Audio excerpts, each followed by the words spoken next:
Léla Lacuisse, il est critique gastronome, il est extrêmement redouté par tous les grands restaurants. Et il y a un certain Tricatel qui est un horrible personnage qui fait de la nourriture à la chaîne. Un industriel qui se met à faire de la bouffe en plastique. De Funès essaye de lutter toutes ses forces contre ça. Et il a un fils qui devrait pouvoir prendre la relève, incarné par Coluche, sauf qu'il ne veut pas du tout faire ça. Il est comme tous les enfants, il ne veut pas faire le même métier que papa. Et lui, il veut être clown, il veut être artiste. Et finalement, il va se retrouver dans le film à aider son père à se battre contre le grand industriel qui veut amener toute cette bouffe en plastique en France. Quoi t'as mangé? Oh non, bah allez chez maman. Oh non, pourquoi tout le temps moi alors? Donc la bouffe en plastique, elle est fabriquée dans l'usine avec les énormes machines et avec les machins roulants où la bouffe arrive et où elle est... Voilà. Et sauf que Coluche va être transformé en gros en sandwich assez rapidement si quelqu'un ne fait pas quelque chose.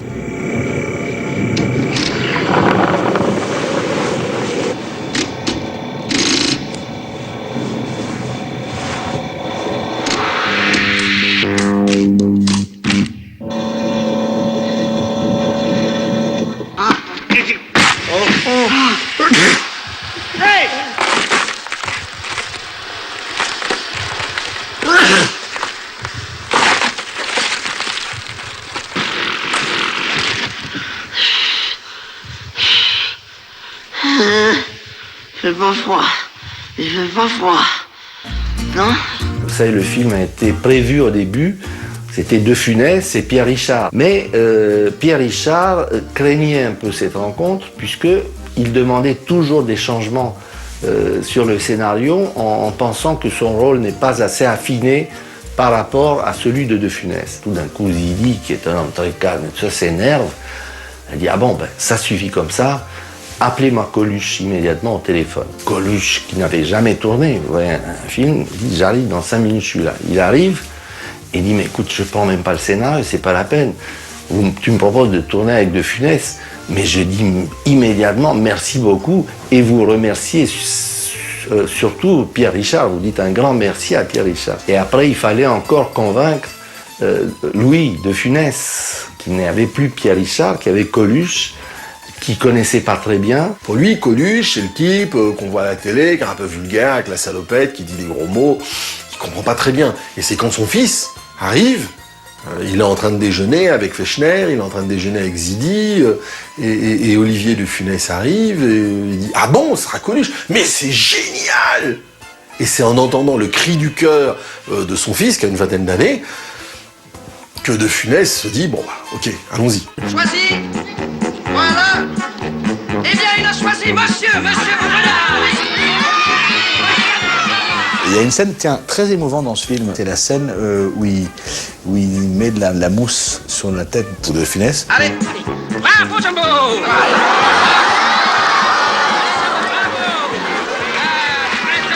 Et où il lui jette le seau d'eau et il se retrouve comme ça. Et c'est une scène qui n'est pas du tout comique et qui est très tragique. Et quand on la voit, elle est très émouvante.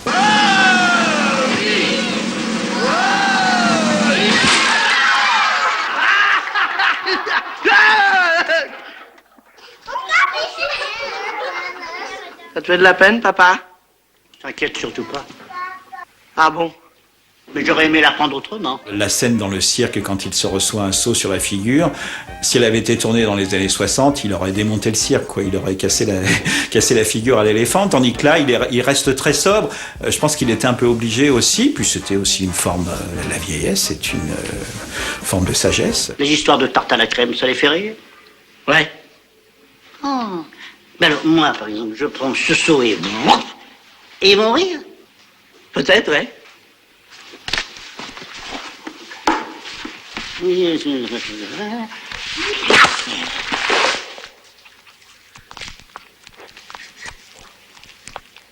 Bah, c'est raté.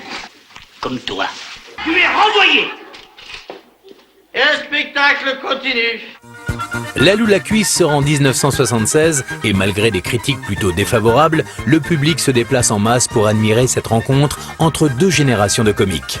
Avec plus de 6 millions de spectateurs, Louis de Funès et Christian Fechner ont gagné leur pari de tourner un film malgré de lourdes contraintes médicales. Le comédien semble connaître un regain de forme, au point de signer avec le producteur pour 3 nouveaux films. En 78, il partage l'affiche avec Annie Girardot dans La Zizanie.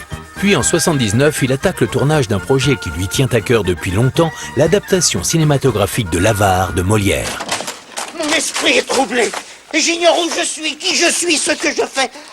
Hélas, mon pauvre argent! De Funès a tourné autour d'Harpagon et de l'Avare à peu près toute sa vie. Et finalement, quand il va tourner l'Avare, c'est son producteur, Christian Fechner, qui le convainc de tourner l'Avare, et qui lui dit aussi, vous connaissez tellement bien cette pièce vous intéresse tellement, soyez le réalisateur. Et De Funès va partager la réalisation avec son ami Jean Giraud avec qui il a tourné 11 films. Avec ce film, Louis de Funès passe pour la seule et unique fois derrière la caméra. Et puisqu'il doit diriger des comédiens, autant choisir ceux pour qui il a une estime à la fois professionnelle et personnelle. Claude Jansac, Michel Galabru, Guy Grosso et Michel Modo répondent à l'appel. Mon pauvre argent! Mon pauvre argent! C'est quand même formidable que le plus grand acteur comique du cinéma européen aille vers un classique et transmette ce classique à 2, 3, 4, 5, 6, 10 nouvelles générations qui continueront à voir l'Avare dans la version de Louis de Funès.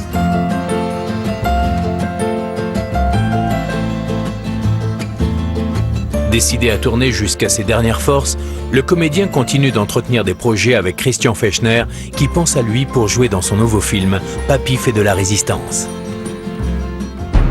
Mais le 27 janvier 1983, il est victime d'une nouvelle attaque cardiaque. Transporté d'urgence à l'hôpital de Nantes, il y décède quelques heures plus tard. Louis de Funès est mort hier soir à l'âge de 68 ans d'une crise cardiaque dans sa résidence de la région nantaise. C'est dans cette petite église de la commune du Cellier que Louis de Funès sera enterré dans l'intimité demain en début d'après-midi. Ce village pour l'acteur était synonyme de détente et de joie de vivre. En 1967, il avait acheté ce château de Clermont où il aimait s'adonner à sa passion favorite, le jardinage, et sa dernière journée fut consacrée à cette passion, une dernière empreinte à ce domaine qu'il aimait tant.